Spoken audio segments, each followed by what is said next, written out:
Selamat datang kembali di pembahasan mendalam kita.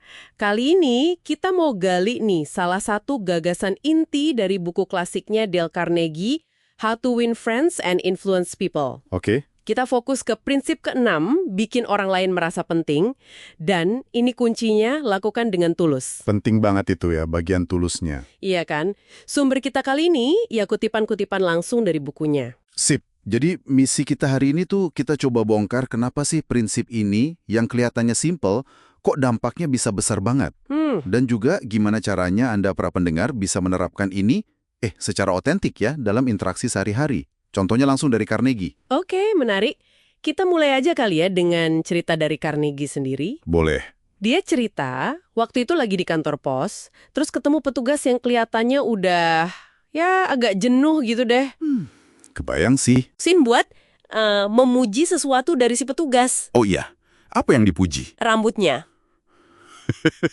Dia puji rambut si petugas. Dan katanya sih tulus mujinya. Wah, menarik. Terus gimana reaksi petugasnya? Nah, ini dia. Pertanyaan buat Anda juga nih pendengar. Pernah kepikiran nggak sih kekuatan di balik pujian yang sederhana tapi jujur itu? Apa ya yang terjadi selanjutnya? Penasaran kan? Jadi si petugas itu awalnya kaget. Kaget ya? Iya, kaget. Tapi terus mukanya langsung cerah gitu. Dia sempat bilang sih rambutnya emang udah nggak sebagus dulu, tapi kelihatan banget dia sener. Seneng ya dapat apresiasi gitu. Banget. Percakapan singkat itu bikin hari si petugas jadi lebih baik. Dan Carnegie sendiri, dia juga ikut senang karena berhasil bikin orang lain happy tanpa ngarep apa-apa. Itu cerita yang anget ya rasanya. Tapi kalau dari kacamata Carnegie, apa sih sebenarnya yang bikin tindakan simpel kayak gitu tuh efektif banget? Nah, ini langsung kena ke inti prinsip 6-nya. Jadi ada semacam hukum nggak tertulis lah ya dalam perilaku manusia. Oke. Ada keinginan yang dalam banget di diri kita semua, pengen merasa penting, pengen dihargai. Kebutuhan dasar ya. Betul. Mirip kayak kutipan Alfred Lund yang dikutip Carnegie. Nggak ada yang lebih saya butuhkan selain pemeliharaan harga diri. Kita kan seringnya fokus ngasih makan badannya. Iya, makan, minum. Nah, tapi sering lupa ngasih makan ego atau harga diri orang lain. Dengan apa? Ya dengan apresiasi tulus itu. Kebutuhan merasa penting ini kayak bensin buat motivasi kita. Tapi seringkali kan beda tipis ya antara apresiasi tulus sama ya sanjungan atau basa-basi. Nah, itu dia. Gimana Carnegie ngajarin kita bedainnya biar nggak salah, biar nggak kelihatan kayak manipulatif gitu?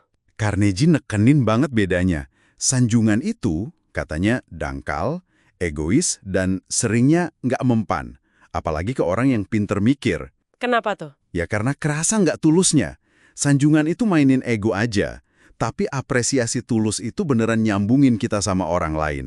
Karena kita mengakui nilai mereka yang nyata. Jadi beneran dari hati ya kalau apresiasi? Harus. Meskipun Carnegie juga realistis.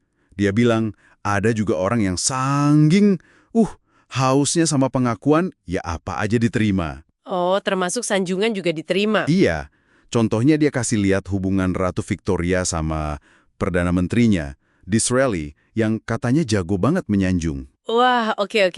Tapi kalau kita cari contoh yang dampaknya positif banget dari pengakuan tulus, ada kisah Stevie Morris ya, yang kita kenal Stevie Wonder. Iya. Itu contoh kuat banget. Jadi ada guru di Detroit, minta tolong Stevie kecil buat bantu cari tikus yang hilang di kelas. Hah? Serius? Cari tikus? Iya. Gurunya secara spesifik bilang minta tolong karena menghargai pendengaran Stevie yang luar biasa itu. Kan buat mengimbangi kebutaannya. Oh, jadi gurunya melihat itu sebagai kelebihan ya? Tepat. Dan itu katanya, momen pertama kali bakat unik Stevie itu diakui secara positif. Stevie Wonder sendiri bilang, momen apresiasi itulah titik balik hidupnya, yang mendorong dia ngembangin bakatnya itu. Wow, itu dalam banget sih dampaknya. Banget. Dan menariknya lagi, prinsip ini tuh nggak harus nunggu momen besar atau dramatis kok. Oh iya? Gimana tuh? Bisa diterapin di hal-hal kecil, sehari-hari. Kayak pakai ungkapan sopan, maaf merepotkan Anda. Atau, boleh minta tolong. Terima kasih. Itu kan dasar sopan santun ya? Iya, tapi lebih dari itu. Itu cara kita nunjukin rasa hormat ke orang lain. Misalnya nih, pelayan salah bawain pesanan. Kentang goreng jadi kentang tumbuk. Oke. Daripada langsung protes, coba bilang, maaf merepotkan, tapi saya sebetulnya lebih suka kentang goreng. Kemungkinan besar pelayannya bakal gantiin dengan senang hati. Kenapa gitu? Karena kita nunjukin rasa hormat duluan. Kita nggak bikin dia merasa salah atau nggak bekus, gitu. Ah, oke. Jadi cara nyampeinnya juga penting ya. Tapi, apa nggak ada resiko kita kelihatan jadi lembek atau terlalu permisif gitu kalau sering-sering minta maaf padahal kita cuma nyampein preferensi? Pertanyaan bagus. Ya, konteks pasti penting lah ya. Carnegie nggak nyuruh kita jadi penurut kok. Oke. Intinya itu nunjukin rasa hormat ke orang lain sebagai manusia sebelum kita nyampein kebutuhan atau mungkin koreksi kita. Jaga martabat mereka, gitu. Masuk akal. Selain kata-kata, ada cara lain? Ada. Memberi tanggung jawab. Itu cara ampuh juga buat bikin orang merasa penting. Ingat cerita konser amal di taman? Oh ya, yang ada 2 ibu-ibu senior itu ya? Yang kayaknya kurang srek soal stand minuman. Nah, itu dia. Mungkin merasa, wewenangnya tumpang tindih atau gimana gitu. Terus gimana ngatasinnya? Penyelenggaranya pinter.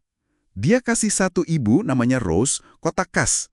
Sambil bilang, Rose, tolong urus uangnya, kamu kan lebih bisa dipercaya soal ini. Wah, dikasih kepercayaan khusus gitu ya? Betul. Terus ibu yang satunya, Jane, diminta ngawasin anak-anak remaja yang bantu di mesin soda. Jadi masing-masing punya peran jelas. Persis, hasilnya. Dua-duanya merasa penting dengan tanggung jawabnya masing-masing, acaranya lancar jaya. Keren. Jadi ngasih peran spesifik itu bisa efektif banget ya? Efektif banget. Contoh lain lagi nih, kisah guru Pak Roland sama muridnya yang pendiam, pemalu namanya Chris. Oke. Pak Roland ini ngelihat ada potensi di Chris, terus dia undang Chris buat gabung di kelas lanjutan. Itu semacam kehormatan gitu kan? Iya, pasti. Terus reaksi Chris? Wah, emosional banget. Dia nanya, saya Pak Roland? Emang saya cukup baik.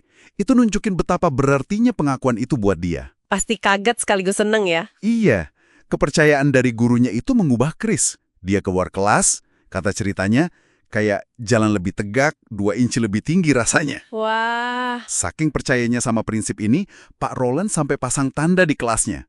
Anda penting. Jadi pengingat terus. Inspiratif banget ya cerita-cerita ini.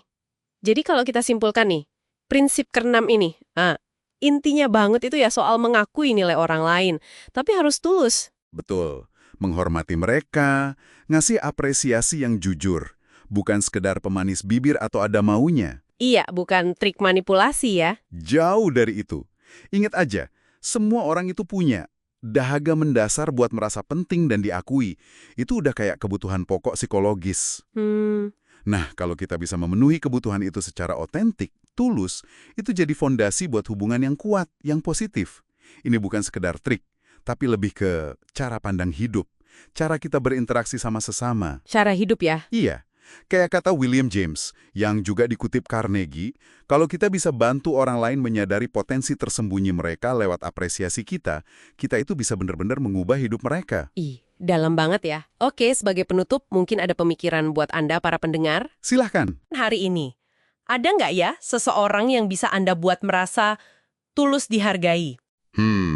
Tindakan kecil apa aja? Mungkin pujian yang spesifik tentang kerja kerasnya, atau minta tolong sesuatu yang nunjukin Anda percaya sama kemampuannya. Atau bahkan sekedar mendengarkan dengan penuh perhatian saat dia cerita. Betul. Hal-hal kecil itu seringkali dampaknya besar. Nah, coba lakukan itu. Terus coba renungkan, kira-kira apa ya dampaknya buat orang itu? Dan nggak cuma buat dia, tapi juga buat hubungan Anda dengan dia. Itu jadi bahan refleksi kita bersama.